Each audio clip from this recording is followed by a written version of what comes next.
वो स्टेबल है as compare to the east side, जहाँ पे हम्म। खार्किव कीव आता है।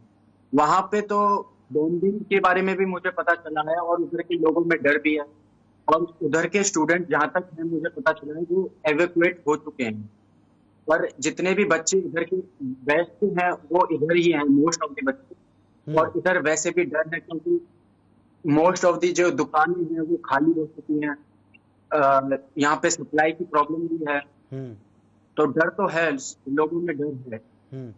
और लगातार आज सुबह से तस्वीरें देख रहे हैं, सभी दर्शकों को भी हम दिखा रहे हैं, मेट्रो में किस तरह से भीड़ लगी हुई है, एटीएम के बाहर लाइन लगी हुई है, लोग ग्रोसरीज की जो आइटम्स है वो खरीदने के लिए मॉल्स में पहुंच रहे हैं। तो कितना पैनिक हो रहा है, आप किस तरह से वहां सरवाइव कर पा रहे हैं? और एक और बड़ा सवाल यह है कि वतन वापसी को लेकर के क्या प्लानिंग है आपकी? जी, मुझे जब मेरे यूक्रेन के टाइम के हिसाब से 5 बज रहे थे, जब मुझे पता चला कि सायरन बज रहे हैं तो सारे बच्चे खड़े हो गए जल्दी। तो उसके बाद मैं फटाफट से ग्रोसरी के शॉपिंग के लिए ही गया था क्योंकि मुझे पता था कि ये आउट ऑफ स्टॉक हो जाएगा। हम्म। तो मैं उधर गया तो मैंने देखा कि बहुत बहुत बड़ी बड़ी लाइन लगी पड़ी है। यूक्रेनियंस हैं जो कि नोपिल को जो इनका देश है उसी को छोड़ के जा रहे हैं। जो अमीर है वो तो चलो पोलैंड चले जाएंगे, गरीब लोग यहीं फंसे रहते हैं।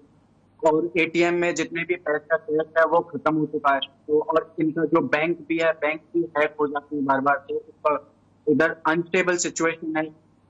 और इवैक्यूएशन को लेकर ये है कि बच्चे इधर बहुत तनाव में है क्योंकि कईयों को टिकट नहीं मिल पा रही और मिल भी पा रही है तो वो 4 गुना 5 गुना रेट पे है, तो उसको अफोर्ड करना इम्पॉसिबल है। मेरे को तो यही है कि अगर इंडियन सरकार कुछ करे इस रेट को लेकर, जो जेन्युइन प्राइस है उसमें आप एवैक्यूएट करें बच्चे को, तो समझ में आता है।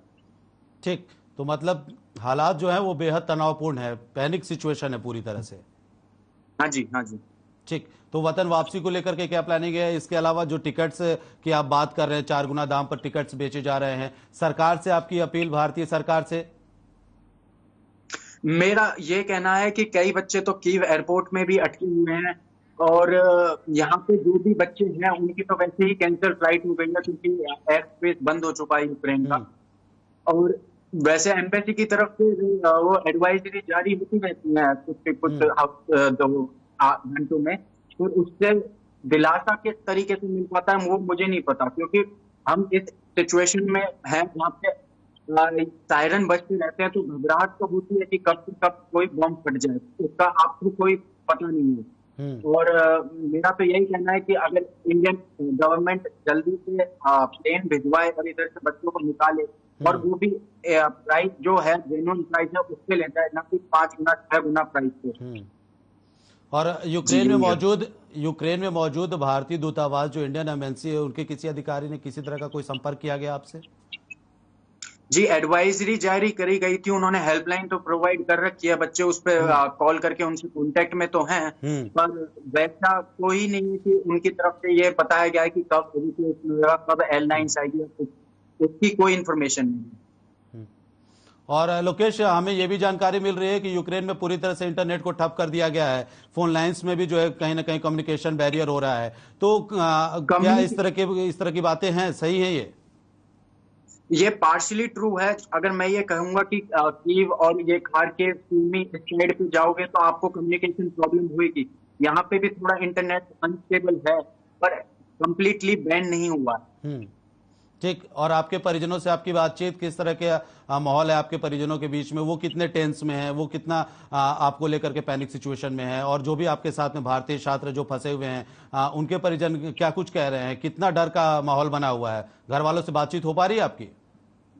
जी, मेरी घर वालों से बातचीत होती है तो उनके बातों से और मेरी बातों से उनको ऐसा पता चलता है कि व्यतीत होता है कि वो टेंशन में तो है। और मुझे ये नहीं पता चलता कि इंडियन सरकार क्या कर रही है उनकी टेंशन को कम करने के लिए। हम्म। हम तो इधर हैं। अगर इंडियन इंडियन गवर्नमेंट एडवाइजरी जारी करे, जो इंडिया में लोग हैं, पेरेंट्स हैं, रिलेटिव्स हैं, उन्हें समझाए कि एक गाइडलाइंस प्रोवाइड करे कि इधर के बच्चे सेफ हैं, हम उनको इस तरीके से एवैक्यूएट करेंगे, पूरा प्रोटोकॉल बनाया जाए तो सब स्टेबल रहेगा और सबके मन को शांति रहेगी। पर ऐसा होता हुआ दिखाई नहीं दे रहा मुझे। ठीक। तो इसके अलावा यूक्रेन सरकार की तरफ से क्या कुछ एडवाइजरी जारी की गई है? जो भारतीय छात्र हैं उनको लेकर के यूक्रेन सरकार जो है कितनी मुस्तैद नजर आ रही है, या फिर क्या कुछ उनकी तरफ से प्लानिंग है आगे के लिए?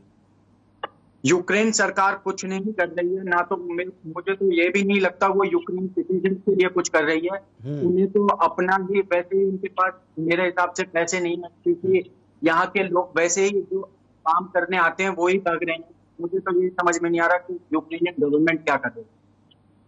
ना ही उनको कोई सपोर्ट मिलता है, ना ही उनके पास कोई पैसा है, ना ही उन्होंने कोई एडवाइजरी जारी करी है। तो मुझे नहीं लगता कि कुछ होएगा। यूक्रेन सरकार की तो उम्मीद कोई नहीं कर सकता। ठीक लोकेश, और कहा तो ये भी जा रहा है कि जो रूसी आर्मी है वो लगातार यूक्रेन की सीमा में घुसती जा रही है, यूक्रेन पे लगातार जो है वो मिसाइल से हमला कर रही हैं। तो ऐसे में क्या कोई ऐसी पैनिक सिचुएशन? डेथ रेट है। अब जिस साइड मैं हूँ उधर काफी सेफ है, जहाँ पे मैं हूँ उधर कोई इंजरीज नहीं हुई है, यहाँ कोई पैनिक सिचुएशन नहीं है। पर धीरे धीरे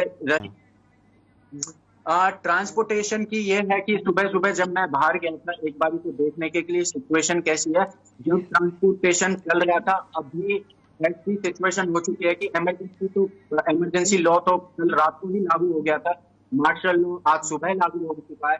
मैं बाहर जब रोडों पे देखता हूँ तो यहाँ पे ट्रांसपोर्ट के लिए तो कोई सुविधा नहीं है। तो मेरे हिसाब से जो सुबह थी पर अभी कोई सुविधा नहीं है, और जो जहाँ पे फंसा हुआ है वो वहीं पे है। और इंडियन एम्बेसी ने इतना भी एडवाइजरी जारी करी है, जो बच्चा जहाँ पे है वो वहीं पे रहे, तो हम आपको वहां से इवैक्यूएट करेंगे, कहीं कुछ जाने की जरूरत नहीं। और लोकेश, हरियाणा सरकार और केंद्रीय सरकार जो भारतीय सरकार है, दोनों की तरफ से जो है हेल्पलाइन नंबर जारी किए गए हैं यूक्रेन में फंसे भारतीय छात्रों के लिए। तो क्या आपको इस बारे में कोई जानकारी मिल पाई है? हाँ जी, इसके बारे में मुझे पूरी जानकारी है, क्योंकि एडवाइजरी आज 3 एडवाइजरी जारी करी गई थी और उन सब में हेल्पलाइन की सुविधा थी। और उन हेल्पलाइन पे आप कॉल करो तो आपका समाधान तो होता है, क्योंकि कई बच्चे जो की एयरपोर्ट पे फंसे हुए थे, क्योंकि उनकी आज सुबह फ्लाइट थी और एयरबेस वो बंद हो चुका है, तो वो उधर एयरपोर्ट पे ही फंसे हुए थे, तो उनको इंडियन एम्बेसी ने ही निकाला है। ठीक, तो आपने इस हेल्पलाइन नंबर को ट्राई किया, आपकी बातचीत हुई, क्या कुछ रिस्पांस मिला अगर बातचीत हुई तो? मैंने उनको, क्योंकि इधर जो मैं कन्नौज शहर में रहता हूँ, यहाँ पे किसी को कोई वैसी दिक्कत नहीं हुई है, तो मुझे हेल्पलाइन को जारी करने में कोई प्रॉब्लम नहीं। मेरे को उनको कॉल करने की जरूरत नहीं पड़ी। ठीक, और जो आपके साथ वहां रहने वाले भारतीय छात्र हैं, जो आपके साथ में रहने वाले वहां भारतीय छात्र हैं, जो भी भारतीय लोग आपके संपर्क में हैं, उनके बीच में कैसी स्थिति है? क्या आप लोग एक साथ एक जगह पर रह रहे हैं, या फिर जो है अलग अलग ही रह करके, और सभी लोग आपस में कनेक्टेड हैं? कैसे आप लोग इस सिचुएशन को, पैनिक सिचुएशन को हैंडल कर रहे हैं? क्योंकि देखिए जी, ये सब कुछ हमारे लिए बहुत कुछ नया था। जैसे कि हमें तो इन सायरन और इन सब की आदत नहीं है। जैसे हम सुबह उठते तो सायरन बज रहे हैं और वो भी इतने लाउड थे, तो पैनिक सिचुएशन तो थी। हमें पता नहीं था कि ऐसी सिचुएशन में करना क्या है। तो जितने भी बच्चे थे, मैं हॉस्टल में रहता हूँ, वो भाग रहे हैं, दौड़ रहे हैं, उन्हें कोई कुछ एडवाइजरी का, कोई गाइडलाइन का कुछ नहीं पता।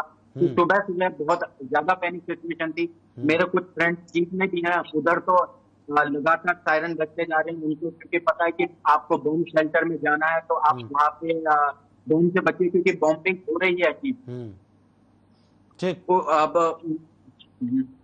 ठीक लोकेश, भारतीय सरकार से आप क्या अपील करना चाहेंगे?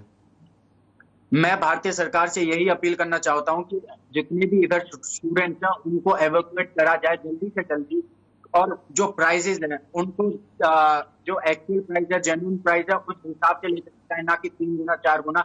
वो तो लूट है सिंपल सा भी। तो मेरे को समझ में नहीं आ रहा वो इतने प्राइजेस हाई क्यों। हमको निकाला जाए, हम भी देश के ही नागरिक हैं, तो हमारी भी सेफ्टी और हमारा भी बचाव करा जाए। ठीक, क्या रूसी हमले के बाद से यूक्रेन में जो मारामारी लोगों के बीच में मची हुई है, उसके बाद से जो ग्रोसरीज स्टोर्स हैं और जितने भी रिटेलर स्टोर्स हैं, उन पे कैसी सिचुएशन है? क्या महंगाई को लेकर के भी इन सारे सिचुएशंस में भी परिवर्तन आया है, बदलाव आया है? जी, ऐसा है कि अभी मैं सुबह सुबह जब ग्रोसरी शॉपिंग के लिए गया था, तो आउट ऑफ स्टॉक, पूरा मार्केट आउट ऑफ स्टॉक हो चुकी है। लंबी लंबी लाइनें हैं, कतारें हैं। और जो पेट्रोल पंप है, एक ही पेट्रोल पंप है, इधर छोटा सा टाउन है, इसमें भी इतनी लंबी लंबी गाड़ियां हैं, पेट्रोल नहीं मिल रहा लोगों को। और जो इकोनॉमिक क्राइसिस है उसको देखने में तो कुछ दिन लगेंगे। मुझे लगता है कि अगले हफ्ते जब लीड तो होएगा तो सब चीजों के प्राइस 2 गुना मेरे हिसाब से बढ़ा दिए जाएंगे। तो इधर रहना खाना पीना भी बहुत मुश्किल हो जाएगा इंडियन स्टूडेंट्स के लिए। और लोकेश, जिस इलाके में आप इसमें मौजूद है वहां पर क्या स्थिति है? क्या कोई वहां पर भी सेना के बंकर बनाए गए हैं? उन इलाकों में भी बॉम्बिंग की जा रही है या उसके जो आसपास के जो इलाके हैं वहां पे बॉम्बिंग हो रही है? तो सेना की जो गतिविधियां हैं आपके शहर में, जो यूक्रेन की सेना है, वो किस तरह से प्लानिंग कर रही है या उनका क्या रोल जो है समझ में आ रहा है आपको? जी, मैं हूँ टर्नोपिल से। यहाँ पे तो वैसे सिचुएशन बहुत स्टेबल है, पर मुझे ना तो यूक्रेन गवर्नमेंट से, ना जिस यूनिवर्सिटी में मैं पढ़ता हूँ वहां से, ना ही इंडियन एम्बेसी से मुझे कोई इंफॉर्मेशन नहीं है कि एक्चुअली में सिचुएशन क्या है और हमें कैसे निकाला जाएगा। और इधर की गवर्नमेंट क्या कर रही है इसके बारे में तो किसी को कुछ नहीं पता। वो कैसे बचाव करेंगे इधर के सिटीजन का और जो इंटरनेशनल स्टूडेंट्स हैं। ठीक, लेकिन जो हरियाणा सरकार ने भी गाइडलाइन जारी की है और हेल्पलाइन नंबर जारी किए हैं, उन नंबरों के बारे में आपको जानकारी है? जी, हरियाणा सरकार के द्वारा जो गाइडलाइंस या हेल्पलाइन नंबर जारी करे गए हैं उनके बारे में तो मुझे कुछ नहीं पता। पर जो इंडियन एम्बेसी ने करे थे उनके बारे में तो मोस्टली बच्चों को पता है। और यहाँ पे तो वैसे भी जो इंफॉर्मेशन है वो बहुत लिमिटेड है। ना ही किसी को बॉम्बर जो नीचे बेसमेंट में बंकर है उनके बारे में कोई इंफॉर्मेशन। अगर अगली कुछ दिनों में, कुछ घंटों में इधर आर्मी आती है, रशियन आर्मी या बॉम्बिंग होती है, तो हमें ये भी नहीं पता हम कहाँ जाएंगे, कहाँ रहेंगे, कहाँ किससे कांटेक्ट करेंगे और कितनी जल्दी हमें इधर से एवैक्यूएट करना जाएंगे।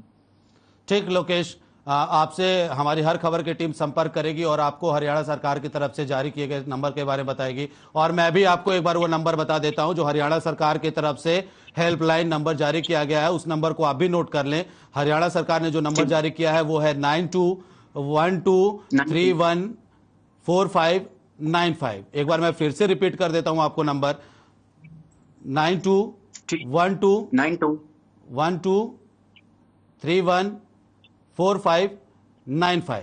ये नंबर हरियाणा सरकार ने जारी किया है जो यूक्रेन में फंसे भारतीय हैं उनके लिए। तो आप भी जो है, जो भी छात्र हैं आपके साथ में, उनके लिए तो आप जो है सीधे इस नंबर पर फोन करके हरियाणा सरकार के भी संपर्क में आ सकते हैं।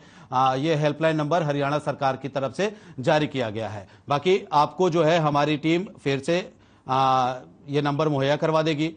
फिलहाल तमाम बातचीत करने के लिए आपका बहुत शुक्रिया लोकेश। और आप, हमारी उम्मीद है कि आप अपना पूरा वहां ख्याल रखेंगे, साथ में जो भी भारतीय हैं उनका भी पूरा एक साथ में रहने की कोशिश करेंगे। तमाम बहुत बहुत शुक्रिया हमारे साथ जुड़ने के लिए। फिलहाल इस बुलेटिन में इतना ही। आप देखते रहिए हर खबर। नमस्कार।